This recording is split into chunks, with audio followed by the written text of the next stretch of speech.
And I will call Dr. Mary Tidball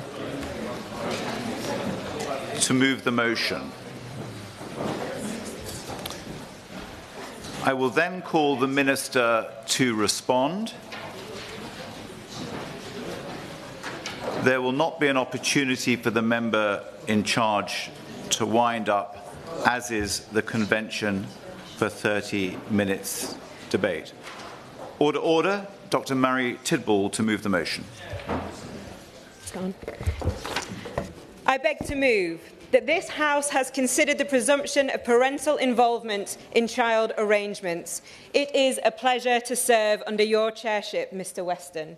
There must be urgent reform of presumption of parental involvement in child arrangements, known as presumption of contact in law, on the basis of evidence, principle, and to ensure children's voices are at the heart of our family courts.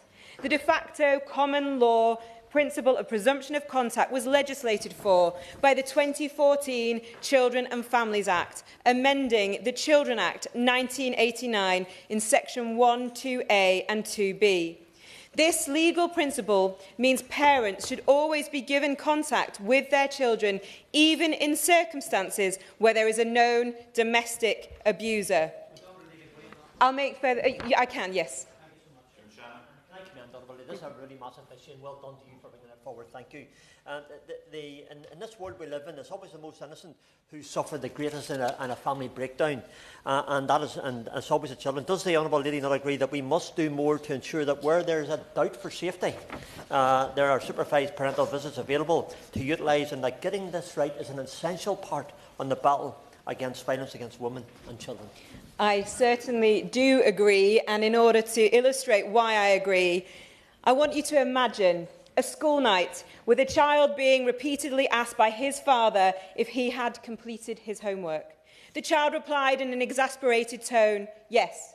His dad stepped towards him with his fist ready to punch him. That boy's mum stepped into the space between that fist and pushed her son out of its way.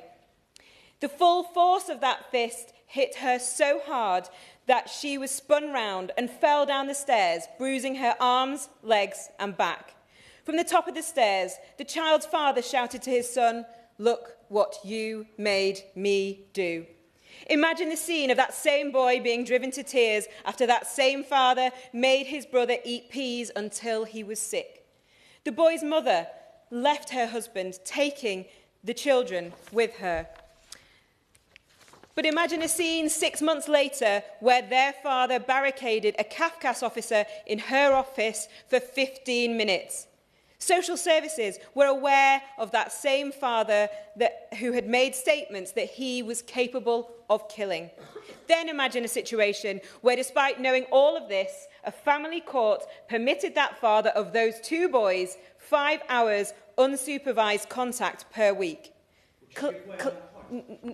No, in a moment. Claire Throssell, my constituent, does not need to imagine this nightmare. She and her two sons, Jack and Paul Sykes, lived it. I will give way.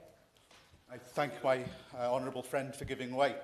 Women's Aid highlights that the pro-contact culture in family courts can force children into contact with abusive parents, sometimes against their will.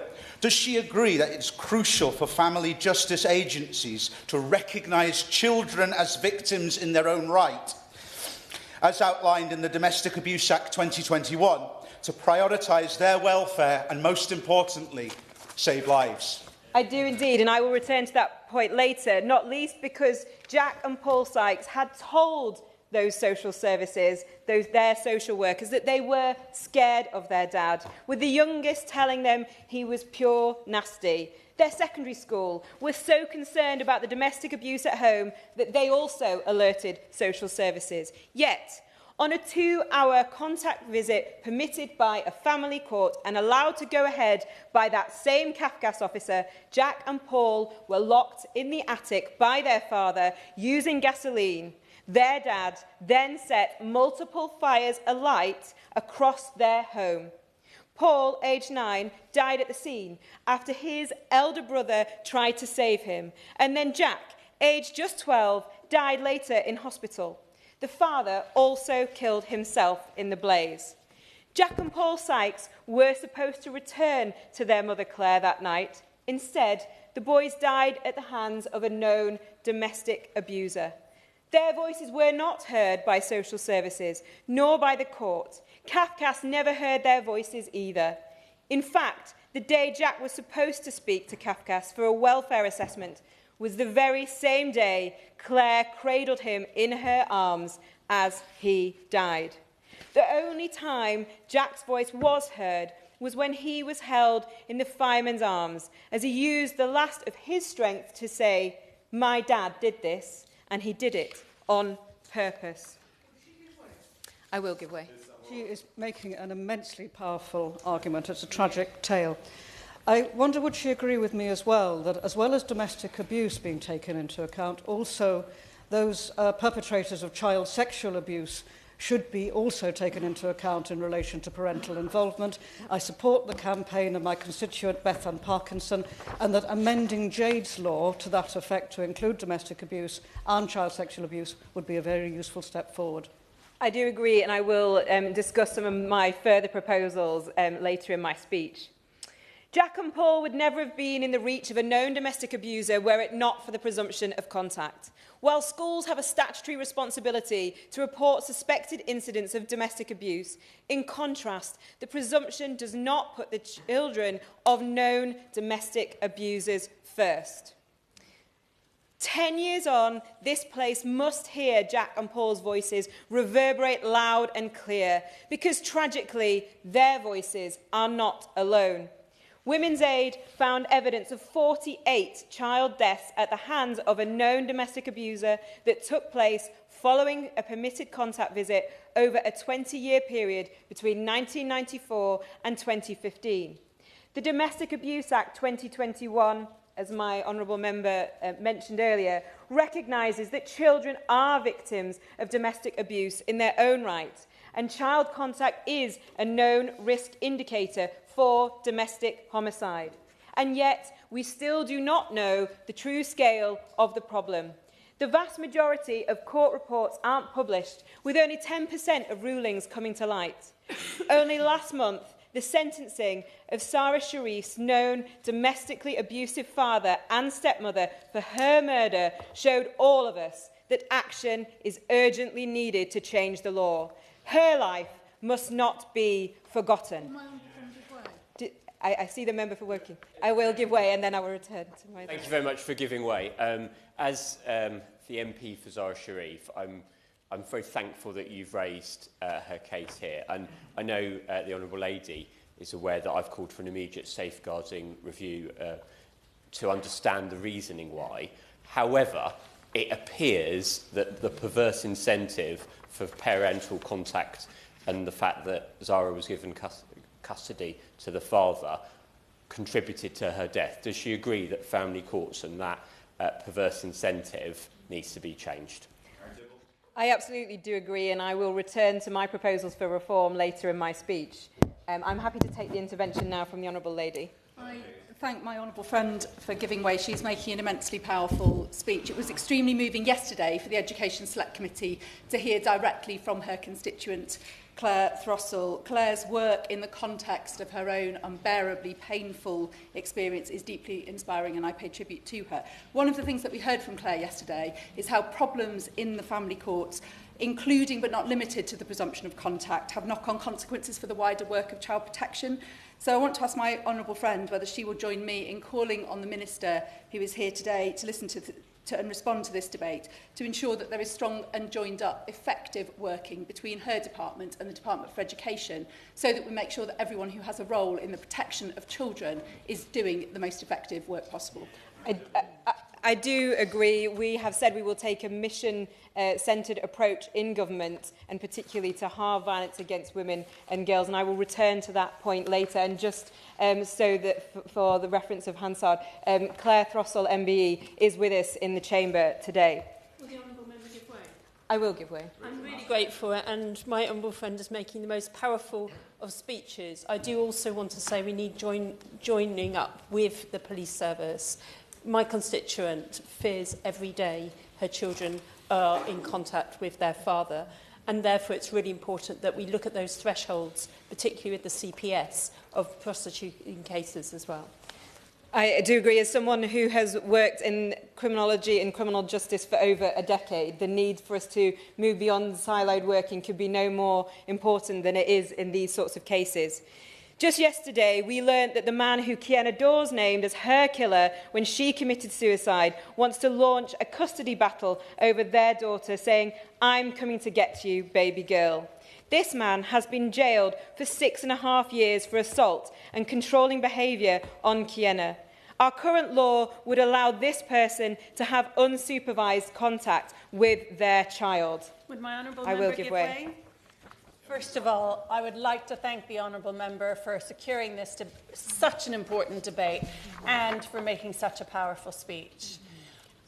Would the honourable member agree with me that this presumption of visitation, presumption of custody, presumption of all of these sorts of things that happen in the family law court is actually a continuing perpetration of the domestic abuse that the women and the mothers were fleeing from in the first place? Like, for example, in my constituency, I will keep the case anonymous, but I was to meet her on Saturday. The handling of the handover of the children on Friday had been so abusive and painful for her, she had to cancel her appointment with me because she was in hospital with heart palpitations. Can she hopefully address in the future bit how we ensure this presumption within the court service actually takes into account that this is continuing domestic abuse for both the mother and the children? Thank you. Absolutely, and the harm report makes quite clear, and I'll return to this later, the re-traumatisation of both children and parental victims of domestic abuse with repeated attempts at contact and the presumption that is currently in place. And the consequence of that is a generation of lost voices like Jack and Paul Sykes and Sarah Sharif. But there is no definitive way of knowing how many parents where their partner or spouse is a known domestic abuser have been persuaded to some form of shared care because of the presumption. The harm report, published in 2020 by the Ministry of Justice's expert harm panel, found that presumption of contact must be reviewed urgently because the principle, and I quote, put a misplaced emphasis on the child's right to a relationship with both parents above the child's welfare and right to be safe from abuse and its effects. I will take this intervention and then return to my... Thank you. I thank my honourable friend for giving way, and I congratulate her on securing this important debate. And I'd also like to pay tribute to the incredible campaigning work of Claire Throstle MBE in the face of unimaginable grief. My honourable friend mentioned the Ministry of Justice report, which highlighted that the culture of the family courts and professionals involved in cases showed a systematic disbelief of abuse and the acceptance of counter-allegations, for example, parental alienation, without robust scrutiny. Does she agree with me that that report that was left to gather dust must be dusted down and put into immediate effect? I absolutely do, and furthermore, in response to my honourable member's important point, the report specifically stated that to the extent that the court's pro-contact culture operates as a barrier to addressing domestic abuse, it serves to reinforce that culture. Indeed, Section 6 of this report laid bare that children's voices are being muted and unheard in domestic abuse cases because of the pro-contact culture. I will give way. Thank the honourable member for giving way. One of my constituents who is a domestic abuse survivor has had all contact removed from her children, her domestic abuse rejected without evidence, and now she has to pay not just for contact visits but for monthly drug tests when her drug use was not proven at all, making it completely unaffordable for her to see her children. Does my honourable friend agree it's past time to stop our family courts from being used as a tool of abuse for domestic abuse and sexual violence survivors? I do agree. Our court system should be a system where justice is achieved for vulnerable victims of abuse, rather than used as an additional and secondary means of victimising them. I will give way. I'd like to thank the honourable member for giving way. She's been very generous in giving way in what is a short debate. And this is a very important debate this morning. A constituent of mine who will remain anonymous has underwent domestic abuse that was not only allowed to continue as economic abuse in the family courts process, but was in fact facilitated by that court process. With family courts still failing to ensure the safety of child victims, and given that around 60% of cases in the family courts involve domestic abuse, does the honourable member agree with me that much more needs to be done to protect families from being re-victimised and traumatised via the very process that should be delivering them justice? I do agree, and nowhere is this clearer than the cases of my constituents' sons, Jack and Paul. Not only was their father known to be abusive, but the boys did not want to see him, all while he was demanding 50-50 contact in those family courts. Claire promised her sons that she would not rest until the law was changed to prevent more children dying like they did. When I was elected last year, I promised to help her. Labour's important mission to halve violence against women and girls in a decade will require a national effort, and using every tool available to target perpetrators and address the root causes of abuse and violence. Last week's second reading of the landmark Children's Wellbeing and Schools Bill made transformative change to child protection in education. And now we need to hold family courts to the same standard by repealing Section 1(2)A of the Children's Act 1989. I will give way. Thank you. I thank my honourable friend for securing this incredibly important debate, and I second many of the comments that have been made to your incredible speech so far. Will my honourable friend agree with me that in the cases where children with special educational needs, where they cannot express their feelings and their fears, must be taken into account, and indeed where the presumption of contact must be stopped in those cases where domestic abuse is live going on? I do agree, and those factors have a cumulative additive effect on those young people, making their voices silenced even more so than other victims. And that's why the harm report was clear, or one of the reasons the harm report was clear, that the presumption should not remain in its present form, and recommended it is reviewed urgently in order to address its detrimental effects. Whilst today we are focusing on presumption of contact, there is much more that could be done to make the family court system child-centric. We can be bolder by changing the language in the 1989 Children's Act to say explicitly that presumption of contact should not be given to a known domestically abusive parent. Further, protections could be strengthened by incorporating Practice Direction 12J in primary legislation. We also need to ensure no interim contact takes place before assessments are fully completed by CAFCAS. Additionally, we must legally recognise children as victims of financial abuse under the Domestic Abuse Act 2021. Shockingly, there is currently no definition of rape or consent in the family court system. I will give way. Thank you to my honourable friend for raising this very important issue. And everybody in this room wants children to be born with two loving parents. And that's not possible for everybody. It's definitely not a luxury that every child enjoys. Currently, when a woman is raped in this country and she gives birth as a result of rape, the rapist can apply for access to the child throughout their life. A woman in my constituency and women beyond talk to me about the trauma inflicted on them, not only at the attack, but as they raise their child. The law now acknowledges that children born from rape are victims of crime, but it's vital that perpetrators are not given access to these children, continuing their unwanted presence in the victim's life. The harm that the access can cause has got to be recognised to protect the young people and their mothers from violent offenders. Does my honourable friend agree that we need a change to the law? I do agree, and I thank her for her powerful statement. And this is why we must urgently spell this out in primary legislation, alongside a more tightly drawn definition of domestic abuse towards children, as in Section 3 of the 2021 Act.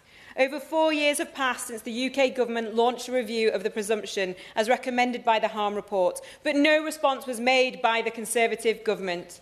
Now, there is an opportunity for our new government to take action, to look at what other countries are doing to embed child-centred approaches in the family courts. Australia have repealed a similar piece of legislation, and the US is rolling out a law to incentivise states to ensure that their child custody laws properly protect children.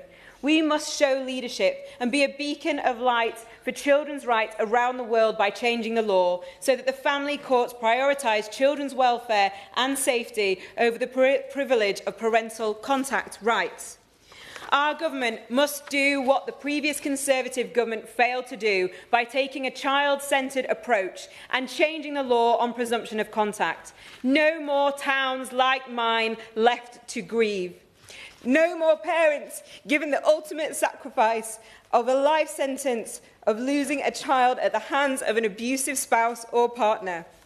No more parents ever having to send their child on a court-ordered visit and hold them tightly in their arms hours later as their child dies. This government must now act to save the lives for generations to come by ending contact at any cost.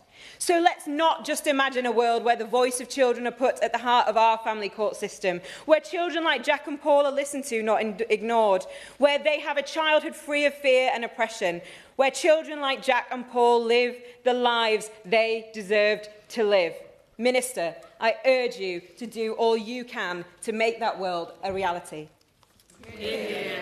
The question is that this House has considered the presumption of parental involvement in child arrangements. Minister Sackman.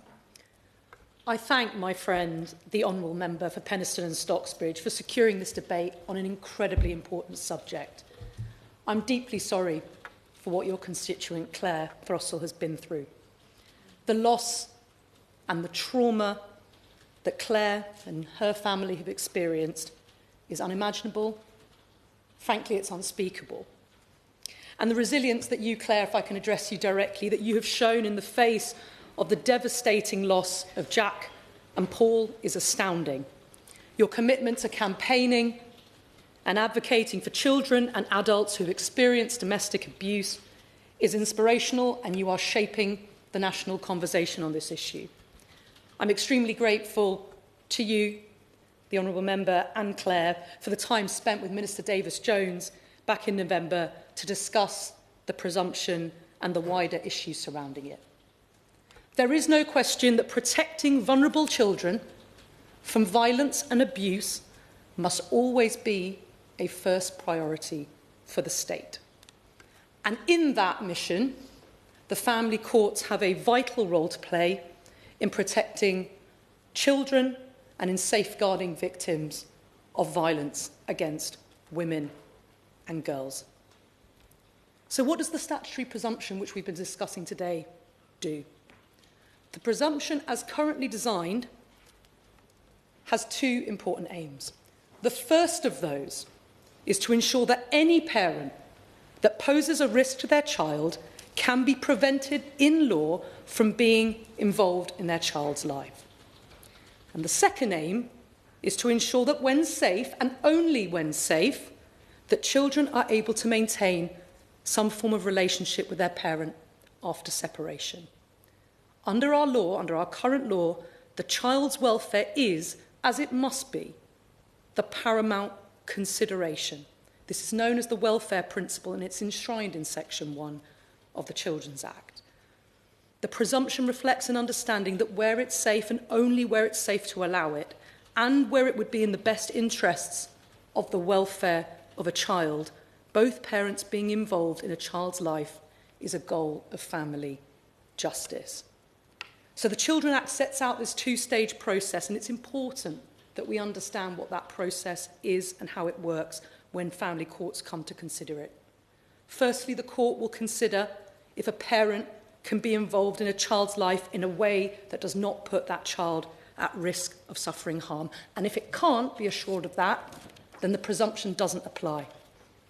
But if a parent can be involved in a way that doesn't put the child at risk of suffering harm, the child will move to the second stage, and the court will consider whether the parent's involvement would further that child's welfare. If there is evidence that a parent's involvement will not further the child's welfare, then the presumption can be rebutted and won't apply to that parent. The history of how this came to be enshrined in our law in 2014, as the Honourable Member has set out, which amended the Children's Act, which introduced the presumption of parental involvement, built on well-established case law in our domestic law and in law enshrined in the European Convention on Human Rights. And the intention was to recognise the benefits of both parents being involved in a children's life. But, and this is key, yes, of course. I appreciate that this is from 2014. Our understanding of abuse and its definition has widened since then to encompass financial, emotion, coercive control, and not limited to just physical violence. In light of that, is it not time to review the law to change what the definition of harm could be to the child, to understand the wider definition that we now understand abuse to be? The Honourable Member is absolutely right that that broader understanding of what can constitute abuse has to be incorporated in how we reflect on how we review the presumption.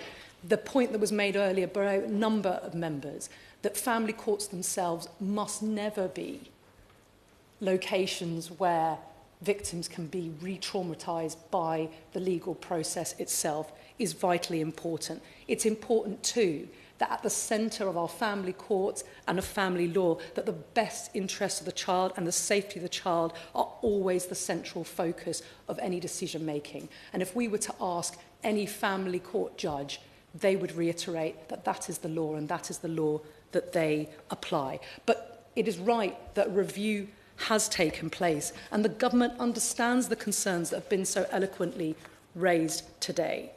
As the Honourable Lady pointed out in her speech, the previous government and the Ministry of Justice conducted a wide-ranging review on private family law proceedings, and the harm panel comprised of experts analysed submissions of evidence from victims, from families, from right across the public, publishing a landmark report on private family law.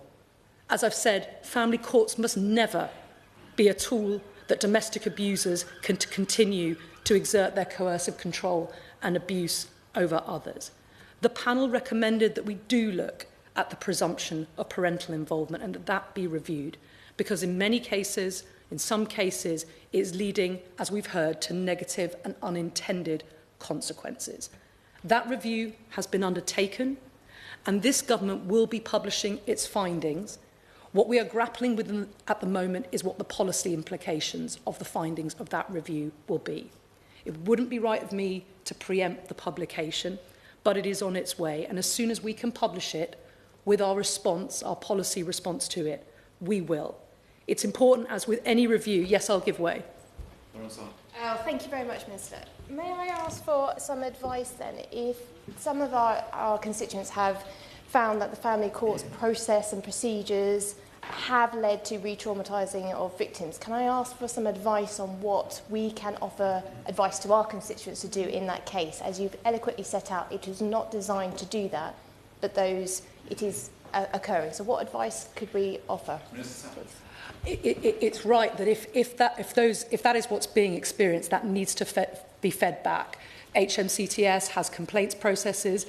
They've got in you some outstanding advocates to make that point, and I will be taking back lessons from the debate that we learned today. But it's right that that feedback happens, and I will be coming in a moment to what we're doing, not least through the Pathfinder pilot, to reshape and reform our family justice system so that that re-traumatisation doesn't occur. And the progress that we're seeing through the Pathfinder pilot, which this government will be extending, is a vital part of that work. One hears governments talk about reviews. It's not simply enough to have a review. It's important that we act on it.